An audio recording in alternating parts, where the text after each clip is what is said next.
ওর এই ঘটনার মাত্র 1.5 বছর আগে যেহেতু আমাকেও একটি টর্চার ছেলে দীর্ঘক্ষণ তারা নির্যাতন করেছিল, আমি সেই সময়টাতেও ট্রমাটাইজড হতাম। মাঝে মধ্যে ওই চিত্রগুলো মনে করলে আমি আসলে স্মৃতির জায়গাতে হারিয়ে যেতাম।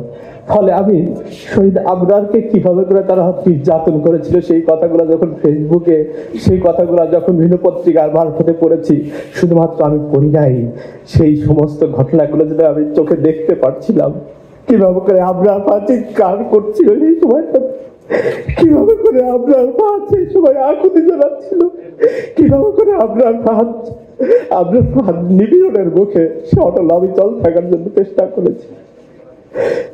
আমার সেই চিত্রগুলা আমি যেন চাক্ষুষ দেখতে পাই। যখন নির্যাতন করতে করতে গলা শুকিয়ে গেল, আমি যখন তাদের কাছে পানি চাইলাম, তারা পানি দিতে প্রথমে অস্বীকৃতি জানিয়েছে। শহীদ আবরারকেও নিশ্চয়ই পানি দিতে অস্বীকৃতি জানিয়েছিল। সেই সময়টাতে আমি আশেপাশে আমার কোনো বন্ধু পাইনি, কিন্তু আমি আমার প্রিয় বন্ধু, আমার অভিভাবক আল্লাহ তাআলাকে স্মরণ করতে পেরেছি।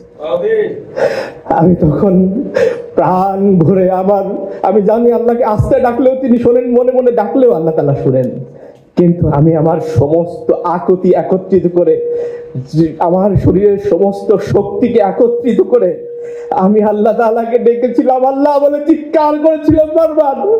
সেই চিৎকারে আমার আকুতি আমি প্রকাশ করেছিলাম। কিন্তু বিশ্বাস করেন, সে সময় যারা নির্যাতন করছিল তারা এই আল্লাহ ডাককে সহ্য করতে পারে নাই।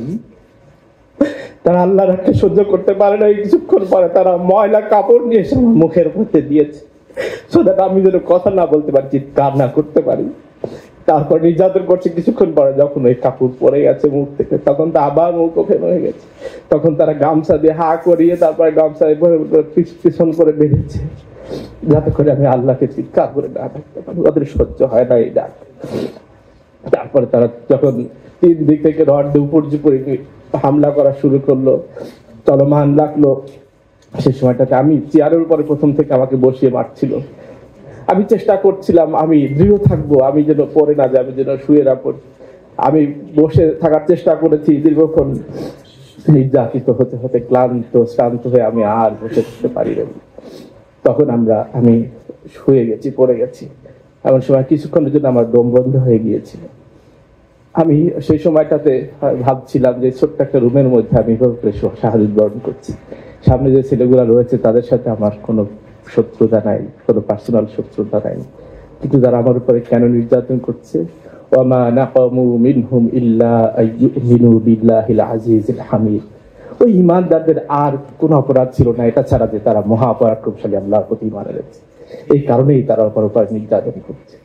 আমি সেই সময়টাতে এক সময় গিয়ে যখন আমার মনে হলো আমি বোধহয় চলে যাচ্ছি আল্লাহর কাছে, তখন দুনিয়ার সমস্ত হিসাব নিকাশ বাদ দিয়ে আমি আমার প্রভু, আমার প্রিয়তম বন্ধু, আমার অভিভাবক আল্লাহ তাআলার দিকে আমি মুতাওয়াজ্জা করলাম, আমি এখন চলে যাব।